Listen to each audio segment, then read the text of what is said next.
সবথেকে মোস্ট বলি তোমাদের পার্সোনাল প্রোটেক্টিভ ইকুইপমেন্ট, যাকে আমরা পিপি বলি, সেই পিপি পরে আমাদের কাজ করতে হবে। গার্নিয়ার ক্ষেত্রে face shield, helmet, hand gloves, চশমা এগুলো পরে কাজ করতে হবে। তো সবাই সাইডে ঠিকঠাকভাবে কাজ করবে, সেফটি রুলস ফলো করেই কাজ করবে। তো আজকে থ্যাংক ইউ, সাবধানে কাজ করবে।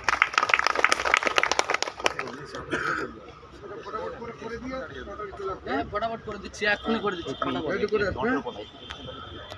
আরে দাদা, এটা তো এলসিবি তো নেই দাদা।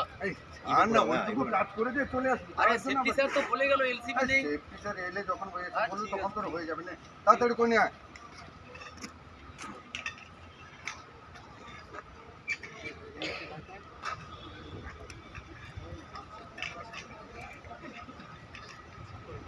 আরে আপনি কী করছেন? আরে স্যার, এটা তো গ্যান্ডিং করছি স্যার।